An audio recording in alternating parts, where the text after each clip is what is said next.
মানে এটা খুবই, কারণ অনেক দর্শক একসাথে এই প্রশ্ন করতেছেন, সেই জন্য আমি একটু আপনার কাছ থেকে জানতে চাইবো যে আপনি কি মনে করেন জনাব ফাহাম আব্দুল সালাম, জনাব তারেক রহমানের এই মুহূর্তে দেশে ফেরা উচিত, দেশে ফিরে আইনের কাঠামোর মধ্যেই থেকেই তার মামলাগুলি মোকাবেলা করা উচিত, নাকি আপনি মনে করেন যে এখন যে অবস্থা আছে সেই অবস্থায় ঠিক আছে?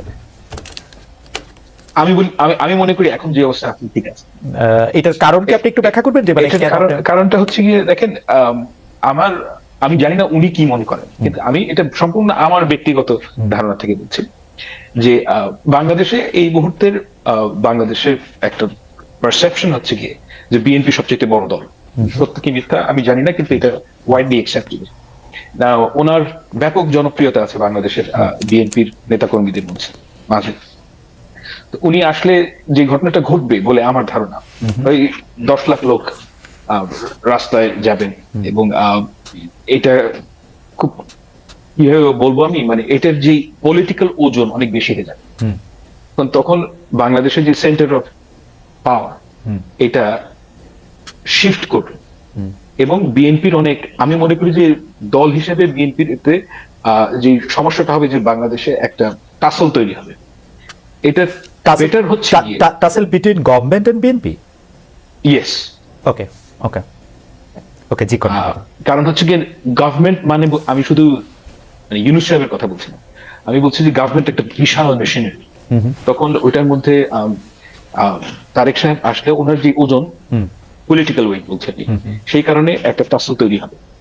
এটা অ্যাভয়েড করাটাই ভালো আমার কাছে মনে হয়, কারণ বাংলাদেশ এখন যেই পর্যায়ে দিয়ে যাচ্ছে আর একটু সময় নেওয়া উচিত, এবং ওনার আগেই আসা উচিত। না জনাব সালাম, একটু বোঝার জন্য যে টাসেলটা তৈরি হবে এবং যে মানে ভর কেন্দ্রের যে পরিবর্তন, সে কিন্তু সেই ভর কেন্দ্রের পরিবর্তন তো অবশ্যই মানে মানে জনাব তারেক রহমানের পক্ষেই যাবে, তাই না? উনি একটা পলিটিক্যাল পার্টির একটা বড়, তো এইটা তো পৃথিবীর সবাই চায়। জনাব তারেক রহমান এটা কেন চাইতেছে না? মানে ইউনূস সাহেবের চেয়ে উনি গুরুত্বপূর্ণ হয়ে উঠবেন, এর চেয়ে মজার কি আছে?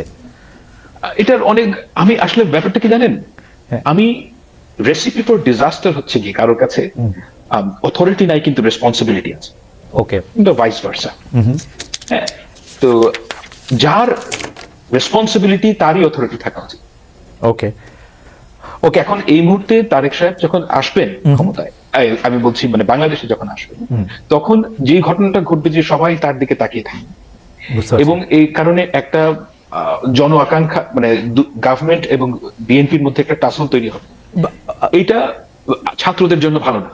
ওকে, আমি আমি আমি আমি আসলে উনার আশা সম্পর্কে অনেক কিছু ভাবছিলাম, আমি এই দিকটা ভাবি নাই। জনাব ফাহাম আব্দুল সালাম, আপনাকে অনেক ধন্যবাদ যে আপনি একটা মানে আমার ভাবনায় একটা নতুন দিক যোগ করেছেন। আমি একটু জনাব রহিন হোসেন প্রিন্স আপনার কাছে একটু জানতে চাই যে জনাব রহিন হোসেন প্রিন্স, আপনি কি মনে করেন যে এই একটা বয়ান যে আসে যে এই সরকার আসলে, এই সরকারকে বিশেষ করে যারা তরুণ উপদেষ্টা আছেন তারা প্রতি পদে পদে বাধার সম্মুখীন হচ্ছেন, এবং তার ফলে যে কাজগুলি করা দরকার প্রথমে আইন শৃঙ্খলা থেকে রক্ষা করে, আপনি বাজারের কথা বলছিলেন, সেই বাধাটা কি, প্রথম প্রশ্ন হচ্ছে বাধাটা সৃষ্টি হচ্ছে কিনা, দ্বিতীয় প্রশ্ন হচ্ছে এই বাধাটা কারা সৃষ্টি করতেছে,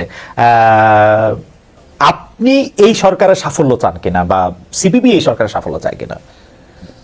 আচ্ছা, প্রথমে আমি একটু ছোট ছোট করে বলি, আগের প্রশ্নটার 1-2 সেকেন্ডে উত্তর দিয়ে দিই। আগে যেটা আপনি বলেছিলেন, আমার ধারণা যে একটু মনে রাখবেন, অন্যদের থেকে যারা মুক্তিযুদ্ধকে, প্রধানত নিশ্চয়ই শেখ হাসিনা মুক্তিযুদ্ধকে ব্যবহার করেছে তার স্বৈরাচারী ক্ষমতা রক্ষার জন্য, সেটা অন্য আলোচনা, কিন্তু যারা মুক্তিযুদ্ধকে পুরো নাকচ করে দিতে চায় এবং যারা বাংলাদেশের বামপন্থার উত্থান চায় না, তারাই কিন্তু বিশেষ করে সিপিবি কে নানা সময় বিতর্কিত করতে চায়, এবং বিভিন্ন জায়গায় তারাই উস্কানি দেয় বলে আমাদের ধারণা। এটা প্রমাণ আমরা দিন দিন পাচ্ছি। গেল 1 নম্বর। এবার আমি আসি আপনি এখন যেটা বলেছেন, আমি শেষ প্রশ্নের উত্তর দিয়েই প্রথমে যাই।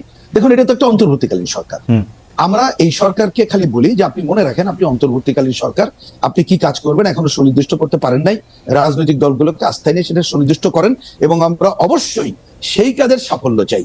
কিন্তু অন্তর্বর্তীকালীন সরকার তারা যদি বিতর্কিত কাজ করে এবং অধিকাংশ রাজনৈতিক দলগুলো যে আকাঙ্ক্ষা পোষণ করে তার বাইরে যে যদি অন্য কিছু করতে চায়, তখন তো আমাদেরকে অন্য ভূমিকা নিতে হবে। আর কথা যেটা আপনি প্রথমে বলছেন সেই পয়েন্টে হচ্ছে যে দেখুন, আপনি যে বললেন যে তরুণরা কাজ করতে যে বাধাগ্রস্ত হচ্ছে, আমি আসলে জিনিসটা সেটা মনে করছি না বা বুঝতেও পারছি না কেন। এবার আমি আর একটা আপনাকে একেবারে কংক্রিট উদাহরণ দিই। আমরা এই সরকারের আমন্ত্রণে প্রথম দেখা করলাম 12ই অগাস্ট, 8 তারিখে ওনারা ওত নেওয়ার পরে। আমরা যখন উনি অল্প সময়ের জন্য অন্য কথা হলো, তখন আমরা যখন 2-1টা কথা বলছিলাম, আমি তখন একজন উপদেষ্টা আমার এই বাদিকে বসা প্রধান উপদেষ্টার সাথে আমার যখন কথোপকথন হচ্ছিল, তিনি টেনে নিয়ে বললেন যে প্রিন্স ভাই, আপনারা তো অনেক আলাপ আলোচনা করেন, চিন্তা ভাবনা করেন, তা আমাদের এই সরকারের কাজ 7 দিনের কাজ কি হতে পারে, 30 দিনের কাজ কি হতে পারে, 100 দিনের কি কাজ হতে পারে, যে আপনারা যদি একটু পরামর্শ দেন আমরা দেখতে পারি। আমি কুইক বললাম যে আসলে আপনারা এই ধরনের পরামর্শ চান কিনা, তবে কাজের আগে ঠিক করতে হবে যে আপনারা কতটুকু কাজ করতে চান, সেটা সুনির্দিষ্ট করে যদি আলোচনা করেন, অবশ্যই কমিউনিস্ট পার্টি বা বামপন্থীরা সেই সহযোগিতা করতে প্রস্তুত বলে তিনি বললেন যে এটা অগাস্ট মাস সেপ্টেম্বর 1 তারিখ থেকে এ বিষয়ে আলোচনা শুরু করব।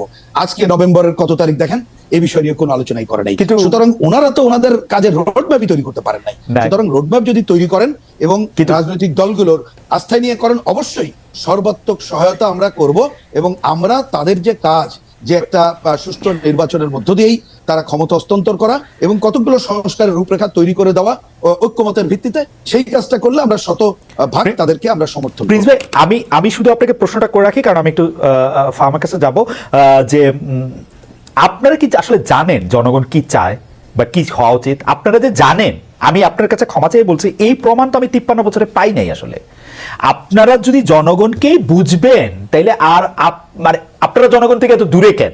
মানে আপনি ষড়যন্ত্রের কথা বলতে পারেন, যারা মুক্তিযুদ্ধকে নাকচ করে দিতে চায়, যারা বামপন্থার উত্থান চায় না, তো তারা কারা? তারা তো আর বাইরের থেকে আসে নাই। প্লিজ ভাই, আমরা আপনার কাছ থেকে শুনবো, আমরা একটু জনাব ফাহাম আব্দুল সালামের কাছে যাই। ফাহাম, নির্বাচন, বিএনপি নেতারা নির্বাচনমুখী হতে চাচ্ছেন। বারবার আমি বিএনপির কথা বলতেছি, কারণ